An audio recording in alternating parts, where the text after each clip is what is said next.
സ്വർണ്ണക്കൊള്ളയ്ക്ക് പിന്നിൽ വൻ ഗൂഢാലോചനയുണ്ട് എന്ന് ഉണ്ണികൃഷ്ണൻ പോറ്റി മൊഴി നൽകിക്കഴിഞ്ഞു. വലിയ ഗൂഢാലോചന. കഴിഞ്ഞ ദിവസങ്ങളിലൊക്കെ പറഞ്ഞിരുന്നത് എന്താണ് സ്വർണ്ണപ്പാളി, എന്താണ് ചെമ്പുപാളി എന്നറിയാത്ത മുൻ ഭരണാധികാരികൾ, മുൻ ദേവസ്വം ബോർഡ് ഉദ്യോഗസ്ഥർ, മുൻ മന്ത്രിമാർ, ഇവർക്കൊന്നും ഇതൊന്നും അറിയില്ലായിരുന്നു. പക്ഷേ പ്രതിയെ അറസ്റ്റ് ചെയ്തപ്പോൾ, ഒന്നാം പ്രതി എന്ന് പറഞ്ഞ് ഉണ്ണികൃഷ്ണൻ പോറ്റി അറസ്റ്റ് ചെയ്യുമ്പോൾ ഉണ്ണികൃഷ്ണൻ പോറ്റി മുന്നോട്ട് വെക്കുന്നത് വൻ ഗൂഢാലോചന ഉണ്ട് എന്ന് തന്നെയാണ് ഉണ്ണികൃഷ്ണൻ പോറ്റി പറഞ്ഞിരിക്കുന്നത്. മാത്രമല്ല, അദ്ദേഹം പറയുന്ന മറ്റൊരു കാര്യം കൂടെ ഉണ്ട്. ഇതിനകത്ത് പണം കൈപ്പറ്റിയിട്ടുള്ളവർക്കെല്ലാം ബാങ്ക് അക്കൗണ്ടുകൾ വഴിയും അല്ലാതെയും പണം നൽകിയിട്ടുണ്ട്, അല്ലെങ്കിൽ ഇതിന് കിട്ടുന്ന എന്താണോ തുക അത് എല്ലാവർക്കുമായി വീതിച്ച് നൽകിയിട്ടുണ്ട്. അതിനെ അദ്ദേഹം ദക്ഷിണ എന്നാണ് പറയുകയും ചെയ്യുന്നത്. അപ്പോൾ ഇതിനകത്ത് ആരും വെള്ളപൂശാൻ ശ്രമിക്കുന്ന വ്യക്തികളല്ല, എല്ലാവരും ഇതിനകത്ത് നിന്ന് പണം കൈപ്പറ്റിയിട്ടുണ്ട് എന്നുള്ള കാര്യം ഉറപ്പാണ്. സംശയമൊന്നുമില്ലാത്ത കാര്യമാണ്. ഇതൊരു നെറ്റ്വർക്കായിട്ട് പ്രവർത്തിച്ചുകൊണ്ടിരിക്കുകയാണ്. മൊത്തം എല്ലാം കൂടെ ചേർന്ന വലിയൊരു ശൃംഖലയാണ്. പല കണ്ണികൾ ചേർന്ന ഒരു ശൃംഖലയാണ്.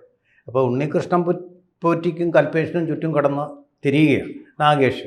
അങ്ങനെ ഈ ദേവസ്വം ബോർഡ് ബാഹ്യമായ ചില ശക്തികൾ ഒക്കെ ചുറ്റുമാണ് കളിക്കുന്നത്. ഈ ദേവസ്വം ബോർഡ് ഈ ശക്തികളൊക്കെ അനധികൃതമായിട്ട് ഈ കാര്യങ്ങളിൽ ഇടപെട്ടുകൊണ്ടിരിക്കുമ്പോൾ ഉണ്ണികൃഷ്ണൻ പോറ്റി ശ്രീകോവിലിനകത്തിരുന്നുകൊണ്ടും മറ്റുള്ളവർ, ഒരാൾ ഹൈദരാബാദിലും അതുപോലെ ബാംഗ്ലൂരിലിരുന്നു കൊണ്ടും ഇതിൽ ഇടപെടുന്നതൊന്നും തന്നെ അറിഞ്ഞിരുന്നല്ലോ എന്നുള്ളതാണ് ഏറ്റവും നമ്മളെ ഞെട്ടിപ്പിക്കുന്ന സത്യം. ഇതൊക്കെ ഭരിക്കാനിരിക്കുന്ന ഇവർ അനധികൃതമായിട്ട് ഇവരെങ്ങനെ അവിടെ കയറിപ്പറ്റി? ഉദാഹരണത്തിന് ഉണ്ണികൃഷ്ണൻ പോറ്റിക്ക് ഒരു ഐഡൻറ്റിറ്റി കാർഡ് പോലും ഉണ്ടായിരുന്നില്ല. ഐഡൻറ്റിറ്റി കാർഡ് പോലും ഇല്ലാതെ ഇവിടെ എങ്ങനെ സ്വതന്ത്രമായിട്ട് വിഹരിക്കാൻ അദ്ദേഹത്തിന് കഴിഞ്ഞു? ഇന്നുവരെ ആർക്കും ചോദ്യം ചെയ്യാൻ പോലും തോന്നാത്ത കാര്യമാണ്. വാസു എന്ന് പറയുന്ന അദൃശ്യനായിട്ടുള്ള ദേവസ്വം ബോർഡ് പ്രസിഡന്റും പറയും, ഉണ്ണികൃഷ്ണൻ പോറ്റി എവിടെയൊക്കെ ഇങ്ങനെ പോകുന്നതൊക്കെ കണ്ടിട്ടുണ്ട്. ശ്രീകോവിലിനുള്ളിലാണ് അദ്ദേഹം വരുന്നത്. ഈ സ്വർണ്ണ വിഗ്രഹങ്ങൾ ഭക്തജനലക്ഷങ്ങളുടെ അവരുടെ വിശ്വാസം മുഴുവൻ അർപ്പിച്ച വിഗ്രഹങ്ങളും അതുപോലെ തന്നെ അലങ്കാരങ്ങളും കവചങ്ങളും ഒക്കെ ഇരിക്കുന്ന ക്ഷേത്രത്തിനുള്ളിൽ, ദ്വാരപാലകന്മാരും ഒക്കെ ഇരിക്കുന്ന ക്ഷേത്രത്തിനുള്ളിൽ അദ്ദേഹം സ്വൈര്യമായി വിഹരിക്കുക മാത്രമല്ല, അവിടെ വരുന്ന ഭക്ത ലക്ഷങ്ങളിൽ നിന്നും നെയ്യ് അഭിഷേകം തുടങ്ങിയത് നടത്തിത്തരാമെന്ന് പറഞ്ഞ് വ്യാജമായിട്ട് പണം വാങ്ങുക, അതുപോലെ തന്നെ അവിടെയുള്ള മുറികളിൽ താമസം ഒൽപ്പിക്കാൻ വേണ്ടിയിട്ട് സൗകര്യം ചെയ്തു കൊടുക്കുക, അങ്ങനെയൊക്കെ RTO ഓഫീസുകളിൽ നടക്കുന്നത് പോലെയുള്ള കടുത്ത അഴിമതികളുടെ വേദിയാക്കി പരിപാവനമായ സന്നിധാനത്തെ മാറ്റി ദുഷിപ്പിച്ചു. ആ മനുഷ്യൻ അവിശുദ്ധമാക്കി, അതിൻ്റെ പവിത്രതയില്ലാതാക്കിയ ഒരു മനുഷ്യനാണ് ഉണ്ണികൃഷ്ണൻ പോറ്റി. എന്നിട്ടും വിശ്വാസമില്ലാത്ത ദേവസ്വം ബോർഡും അതിൻ്റെ പ്രസിഡന്റുമാരും അതിലെ മറ്റ് ഉദ്യോഗസ്ഥർ, കമ്മീഷണർ ഉൾപ്പെടെ, തിരുവാഭരണം കമ്മീഷണർ ഉൾപ്പെടെ കമാന്നൊരക്ഷരം വേണ്ടിയിട്ടില്ല. 2015 ഇയാളെ പുറത്താക്കിയതാണ് വിജിലൻസ്. അനധികൃതമായി ഒരു ഐഡൻറ്റിറ്റി കാർഡ് പോലും ഇല്ലാതെ, ഒരു കോൺട്രാക്റ്റിൻ്റെ രേഖ പോലും ഇല്ലാതെ അവിടെയൊക്കെ വിഹരിച്ചുകൊണ്ട് ഇടനിലക്കാരൻ്റെ, മാമയുടെ, ദല്ലാളിൻ്റെ പണി നടത്തുന്ന ഇയാളെ പുറത്താക്കിയ, വിജിലൻസിനെ പുറത്താക്കിയ ദേവസ്വം ബോർഡ് വാസുവിൻ്റെ സമയത്ത്, വാസുവിൻ്റെ സമയത്ത് അതാണ് ചെയ്തത്. അത്തരം ചതികളാണ് ദേവസ്വം ബോർഡ് ചെയ്തുകൊണ്ടിരുന്നത്. അതിനെ പരിരക്ഷിക്കാനും പരിപാലിക്കാനും സംരക്ഷിക്കാനും ബാധ്യതയുള്ള, ഭരണഘടനാപരമായ ബാധ്യതയുള്ള ആ സ്ഥാപനം അതാണ് ചെയ്തുകൊണ്ടിരുന്നത്. എന്നിട്ടിപ്പോൾ ഓരോ ചോദ്യവും ചോദിക്കുമ്പോൾ ബബ്ബ ഞഞ്ഞ. ദേവസ്വം ബോർഡിൻ്റെയും ശബരിമലയുടെയും ഭരണം മുഴുവൻ ഒരൊറ്റ ആളിലേക്ക് ഒതുക്കി ഇവർ. ആ ആളിൻ്റെ പേരാണ് ഉണ്ണികൃഷ്ണൻ പോറ്റി. ആ ആളാണിപ്പോൾ അറസ്റ്റിലായിരിക്കുന്നത്. അതവിടെ അവസാനിക്കില്ല. ഇയാൾക്കിതിന് വഴിവിട്ട സഹായം കൊടുത്ത, ഇയാളെ അവിടെ പ്രതിരോധിക്കാതിരുന്ന, ഇയാളെ അവിടെ തടയാതിരുന്ന ദേവസ്വം ബോർഡിന് പൂർണ്ണ ഉത്തരവാദിത്വമുണ്ട്. ഇതിൽ ഓരോരുത്തരെയും പിടിച്ച് ചോദ്യം ചെയ്യണം, കസ്റ്റഡിയിലെടുക്കണം. ക്രിമിനലായിട്ടുള്ള ഈ നെഗ്ലിജൻസിന് തന്നെ അവരെ അറസ്റ്റ് ചെയ്യാവുന്നതാണ്. നിങ്ങളെ പിന്നെ എന്തിനായി ഭരണം ഏൽപ്പിച്ചത്? ഇതിൻ്റെ കൂടി ഉള്ള ക്ഷേത്രങ്ങളുടെ 3000 ക്ഷേത്രങ്ങളുടെ ഭരണമേൽപ്പിച്ചത് അവിടെ അനധികൃതമായിട്ട് എന്തെങ്കിലും നടക്കുന്നുണ്ടെങ്കിൽ തടയാൻ വേണ്ടി കൂടെയാണ്. അത് നിങ്ങളുടെ ഉത്തരവാദിത്വമാണ്, നിങ്ങളിൽ നിക്ഷിപ്തമായ ഉത്തരവാദിത്വമാണ്. അത് നിങ്ങൾ ചെയ്തില്ല. അത് തീർച്ചയായിട്ടും നിങ്ങളുടെ ഭരണഘടനാപരമായിട്ടുള്ള വീഴ്ച തന്നെയാണ്. അല്ല, ഈ പണം നൽകിയവരുമായിട്ട് ബന്ധപ്പെട്ടിട്ട് ഉണ്ണികൃഷ്ണൻ പോറ്റി എല്ലാവർക്കും അത്തരത്തിൽ പണം നൽകിയിട്ടുണ്ട് എന്നാണ് പറയപ്പെടുന്നത്. അങ്ങനെ നൽകിയിട്ടുള്ളത് അവരുടെ അക്കൗണ്ട് വഴിയാണ് പോയിട്ടുള്ളത്. അതിന് മുമ്പ് അദ്ദേഹത്തിന് ചില ചതികൾ പറ്റിയതുണ്ട്. അതായത് കൊടുത്തവർ തന്നെ ചതിച്ച ഒരു സാഹചര്യം ഉണ്ടായെന്ന് കൂടി ആ മൊഴിയിൽ പറയുന്നുണ്ട്. കാരണം ഇന്നലെ അറസ്റ്റ് ചെയ്തതിന് ശേഷം ഉച്ചതൊട്ട് അദ്ദേഹത്തിനെ രാത്രിയിലാണ് അറസ്റ്റ് രേഖപ്പെടുത്തുന്നത്. മൊഴിയെടുത്തപ്പോഴത്തേന് ആ മൊഴികളിൽ വളരെ കൃത്യമായിട്ട് പറയുന്നുണ്ട്. അപ്പോൾ കിട്ടേണ്ടത് കിട്ടിയ കാരണം വളരെ കൃത്യമായിട്ട് പറയുമെന്ന് നമ്മൾ പലവട്ടം ചർച്ച നടത്തിയപ്പോൾ പറഞ്ഞതാണ്. അന്ന് രാജേന്ദ്ര സാർ ഇതുപോലെ തന്നെ പറഞ്ഞ് നമുക്ക് പ്രതിയെ അറസ്റ്റ് ചെയ്യാത്തത് നമ്മൾ ചോദിക്കുകയും ചെയ്തു. അപ്പോൾ ഉണ്ണികൃഷ്ണൻ പോറ്റി അറസ്റ്റ് ചെയ്താൽ മാത്രമേ ഇതിൻ്റെ യഥാർത്ഥ ആൾക്കാരിലേക്ക് എത്താൻ പറ്റൂ. അപ്പോൾ ഇന്നലെ തന്നെ അയാൾ പറയുന്ന കാര്യങ്ങളെന്ന് വെച്ച് കഴിഞ്ഞാൽ തിരുവിതാംകൂർ ദേവസ്വം ബോർഡിലെ ഭരണസമിതി അംഗങ്ങൾ, പ്രൈവറ്റ് സെക്രട്ടറിമാർ, ആ പ്രൈവറ്റ് സെക്രട്ടറിമാരുടെ പേഴ്സണൽ അസിസ്റ്റൻറ്റുകൾ, മാത്രമല്ല ദേവസ്വം കമ്മീഷണർ, അതിനുശേഷം മറ്റ് ഉന്നത ഉദ്യോഗസ്ഥരടക്കം ഇതിന് പിന്നിലുണ്ട്. അവർക്കെല്ലാം പണം കൊടുത്തിട്ടുണ്ട്. അവരുടെ അക്കൗണ്ടുകൾ പരിശോധിച്ചാൽ പോരെ അങ്ങനെയാണെങ്കിൽ? മാസപ്പടി പോലെ മാസവരി പോലെ തുക കൊടുത്തുകൊണ്ടിരുന്നു. അതിലൊരു നെക്സസ് ആയിട്ട് ഇത് പ്രവർത്തിച്ചുകൊണ്ടിരുന്നു. നമ്മളുടെ ഊഹം ശരി തന്നെയാണ്. അഴിമതിയുടെ ഒരു വിളയാട്ട കേന്ദ്രമായിട്ട് ആരെയും ഭയക്കാതെ, ദൈവത്തിന് പോലും ഭയക്കാതെ, ദൈവഭയമില്ലാതെ, അയ്യപ്പനിൽ വിശ്വാസമില്ലാതെ, കൊള്ള മുതൽ കട്ട മുതൽ കൂട്ടായിട്ട് പങ്കുവെച്ചു ഇവരെന്നുള്ള സത്യം. എല്ലാവരും ഇതിൽ പ്രതികളാണ്. ഒറ്റയാളിന് പോകാൻ പറ്റില്ല. ദേവസ്വം ബോർഡിലുള്ള സകലമാന അംഗങ്ങളെ ഗോവൻ പറഞ്ഞതുപോലെ പിടിച്ചു ചോദ്യം ചെയ്ത് മാത്രമല്ല അവരുടെ ബാങ്ക് അക്കൗണ്ടുകൾ പരിശോധിക്കണം. ബിനാമികളുണ്ടെങ്കിൽ അതും പരിശോധിക്കണം. ചോദ്യം ചെയ്യുമ്പോഴേ അതറിയൂ. ഇപ്പോൾ തന്നെ നോക്കൂ, ആദായ നികുതി വകുപ്പ് പറഞ്ഞിരിക്കുന്ന ഇദ്ദേഹത്തിന് ഒരു ആദായവും ഇല്ലെന്നാണ്.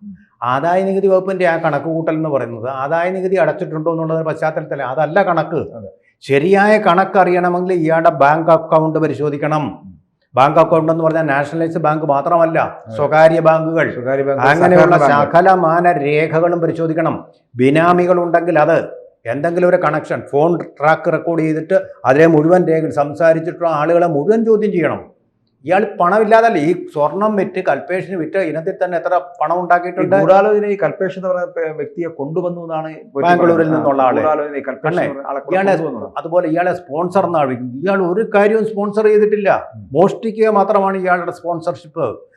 ചെയ്യിപ്പിച്ചിട്ടുള്ള മറ്റാൾക്കാർ താൻ ശബരിമലയിലെ ഏതോ ഒരു അവധൂതനാണെന്നോ ഒക്കെ ആളുകളെ ബോധ്യപ്പെടുത്തിക്കൊണ്ട് പറ്റിച്ചുകൊണ്ട് ഇയാൾ പണം തട്ടുകയായിരുന്നു അവരിൽ നിന്ന്. ശബരിമലയ്ക്ക് എന്ന പേരിൽ, ശബരിമലയുടെ പേരിൽ നടത്തിയ വ്യാജങ്ങളാണ് ഇയാളെ പ്രസിദ്ധനാക്കി തീർന്നത്. അങ്ങനെയാണ് പിണറായി വിജയനോടൊപ്പം നിന്ന് ഫോട്ടോ എടുക്കാൻ പറ്റിയത്. ജയറാമിനെ വിളിച്ചപ്പോൾ വിളിച്ച വിളിയിൽ ജയറാം വന്നത്. ഇയാൾ വിളിച്ചപ്പോൾ ഫോൺ എടുക്കാൻ കാര്യം എന്താ? ഇപ്പം ഗോപനൊന്ന് വിളിച്ചു നോക്ക്, ജയറാം ഫോൺ എടുക്കുമോ? ഇല്ല. കാരണം അത്ര പരിചയം ഈ ജയറാം ഉണ്ണികൃഷ്ണൻ പോറ്റിയുമായിട്ട് സ്ഥാപിച്ചു. അപ്പോൾ ശബരിമലയിലെ എന്തോ വലിയൊരു കുന്തമാണ് താനെന്നുള്ള ഒരു വ്യാജം ഇയാൾ പ്രചരിപ്പിച്ചു കൊണ്ടിരുന്നു. അങ്ങനെയാണ് ആളുകളെല്ലാം ഇദ്ദേഹത്തെ വിശ്വസിച്ചു ശബരിമലയുടെ ആളാണെന്ന്. അപ്പോൾ അത് തന്നെ ഒരു ഫ്രോഡാണ്. ശബരിമലയുടെ പേരിലുള്ള ഒരൊറ്റ ID കാർഡ് പോലും ഇല്ലാത്ത ഒരു വ്യക്തിയാണ് ഇയാൾ. അവിടുത്തെ സ്റ്റാഫേ അല്ല, കീഴ്ശാന്തി എന്ന് പറയുന്ന ആളിൻ്റെ ഒരു പരികർമ്മി അയാളെടുത്ത് വെച്ചതായിരിക്കും. കീഴ്ശാന്തി എടുത്ത് നിയോഗിച്ച് വെച്ചിരിക്കുന്നതായിരിക്കും. ആ ഒരു പിന്നെ നമ്മുടെ ഒരു കൈ സഹായത്തിന് ഒരാളെന്നുള്ള നിലയിൽ അല്ല, ശബരിമലയുടെ അപ്പോയിന്റിയെ അല്ല ഇദ്ദേഹം ആണ്. അതങ്ങനെ തന്നെയാണ്. പക്ഷേ ഇതിനകത്ത് ഈ പിണറായി പറഞ്ഞൊരു കാര്യമുണ്ട്, അവതാരങ്ങളെ ഒന്നും നമ്മൾ ഇതിനകത്ത് ഉൾപ്പെടുത്തൂല, അവതാരങ്ങളെയൊക്കെ മാറ്റി നിർത്തണമെന്ന് പറഞ്ഞിട്ടുള്ള ഒരു വ്യക്തിയായിരുന്നല്ലോ 2016 അധികാരമേറ്റപ്പോൾ ഈ പിണറായി വിജയൻ പറഞ്ഞത്. ഇത് താങ്കൾ പറഞ്ഞ പോലെ പരികർമ്മിയുമല്ല, അതിന് താഴെയായിട്ടുള്ള ഒരാളായിട്ട് വന്നതിന് ശേഷം അവതാരമായി മാറുന്ന ഒരു വ്യക്തിയായിട്ട് ഉണ്ണികൃഷ്ണൻ മാറിയില്ലേ? എന്നിട്ട് ഈ പറയുന്ന ഭരണസമിതി അംഗങ്ങളെ, ഈ പറയുന്ന ഭരിക്കാൻ വന്ന മെമ്പർമാരെ ആണെങ്കിലും പ്രസിഡന്റിനെ ആണെങ്കിലും മന്ത്രിയാണെങ്കിലും തന്ത്രിയാണെങ്കിലും എല്ലാം കയ്യിലെടുക്കാൻ അദ്ദേഹത്തിന് കഴിഞ്ഞു എന്ന് പറഞ്ഞാൽ നമ്മുടെ ഇതിനകത്ത്, ഈ സിസ്റ്റത്തിനകത്ത് ഇതൊക്കെ നടക്കുമെന്നുള്ളത് തെളിയിച്ചിരിക്കുകയാണ് അല്ലേ?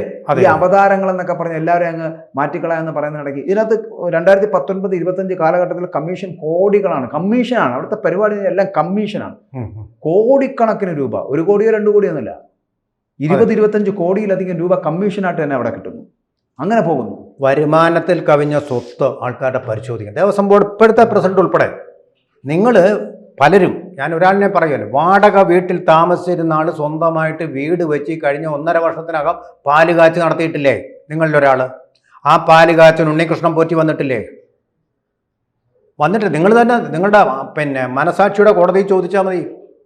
അങ്ങനെ വന്നിട്ടില്ലേ? അങ്ങനെ സംഭവങ്ങൾ ഉണ്ടായിട്ടേ? എങ്ങനെ ഈ പണം ഉണ്ടായി? അല്ല, ഈ ബാങ്ക് അക്കൗണ്ടുകളിലേക്ക് പണം എത്തിച്ചു കൊടുത്തിട്ടുണ്ട് എന്ന് പറയപ്പെടുന്ന ഉണ്ണികൃഷ്ണൻ പറ്റി ആ പണം കണ്ടെത്താനായിട്ട് വേറെ വലിയ ബുദ്ധിയുടെ ആവശ്യമില്ല.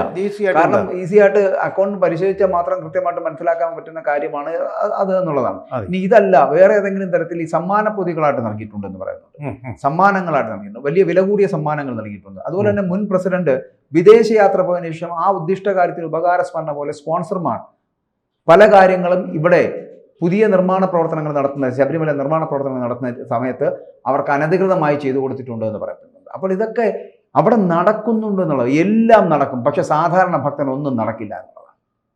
ഇത് ശരിക്കും പറഞ്ഞാൽ ബ്രാഹ്മണിക്കൽ ഹേഗമണിസത്തിൻ്റെ കാലത്ത് നടന്നതുപോലെ ഒരു കൊള്ളരുതായ്മയായി നടന്നത്. അതാണ് ഈ ജാതി സമ്പ്രദായമൊക്കെ ഉണ്ടാക്കിയത്. ഞങ്ങൾ ദൈവത്തിനോട് അടുത്ത ആളായതുകൊണ്ട് ഞങ്ങൾ ദൈവത്തിൻ്റെ പ്രതിപുരുഷന്മാരാണ്, എല്ലാം ഞങ്ങൾക്ക് തന്നേക്കെന്ന് പറയുന്ന ഒരു പരിപാടിയൊന്നുണ്ടായി. അതിൻ്റെ ഫലമാണ് ഹിന്ദു മതം ഇത്രയും അധികം ചീത്തകളി കേൾക്കേണ്ടി വരുന്നത്.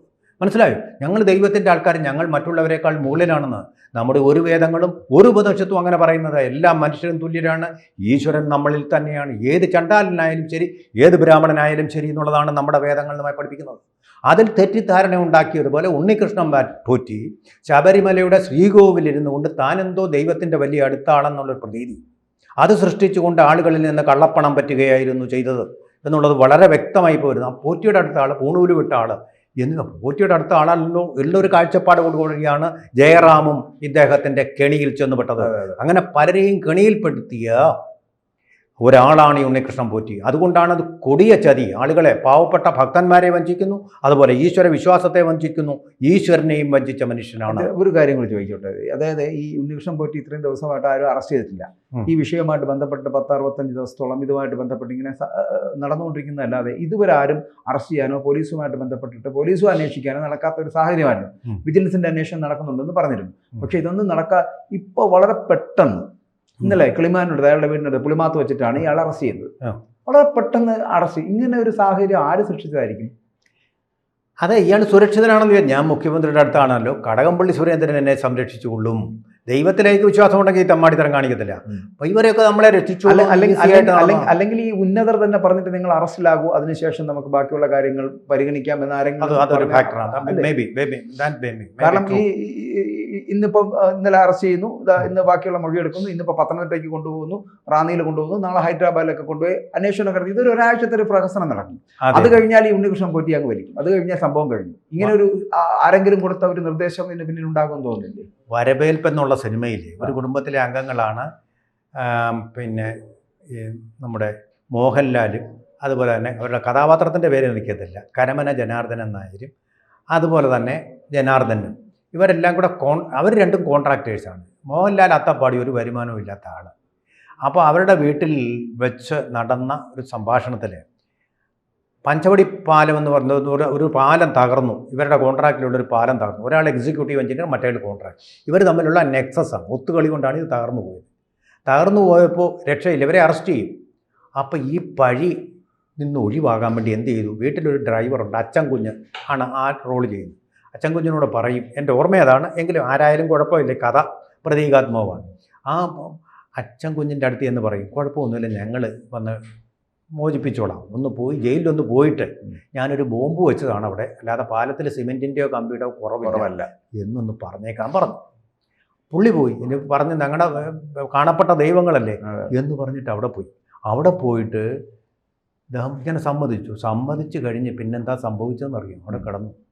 എന്നിട്ട് ഇവർ ഗുണ്ടയെ രഹസ്യമായിട്ട് വിട്ടിട്ട്, ഇവരുടെ ഗുണ്ടയെ രഹസ്യമായിട്ട് വിട്ടിട്ട് പോലീസിനെ അവിടെ നിന്ന് മാറ്റി നിർത്തിയിട്ട് തോർത്തു വെച്ച് കഴുത്ത് ഞെരിച്ചു കൊന്നു. ആ അവസ്ഥയിലാണ് ഇപ്പോൾ ഉണ്ണികൃഷ്ണൻ പോറ്റി.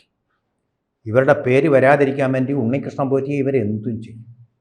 ആ ഒരവസ്ഥയിലാണിപ്പോൾ. അതുകൊണ്ട് ഇതിപ്പോൾ ADGP ഒന്നും അന്വേഷിച്ചാൽ ശരിയാലും ആർക്കും പറയാൻ പറ്റില്ല. CBI തന്നെ അന്വേഷിച്ചെങ്കിൽ ഇതിൻ്റെ സത്യം പുറത്തു വരൂ, അല്ലെങ്കിൽ സത്യത്തിൻ്റെ കഴുത്തിൽ തോർത്തിട്ടും മുറുക്കി കൊല്ലും. ആ ഒരു സ്ഥിതിയിലാണിപ്പോൾ കേസെന്നാണ് എനിക്ക് തോന്നുന്നത്. കൂടുതൽ വാർത്തകളും വിശേഷങ്ങളും നിങ്ങളിലേക്ക് എത്താൻ ABC മലയാളം സബ്സ്ക്രൈബ് ചെയ്യുക, ബെൽ ബട്ടണും അമർത്തുക.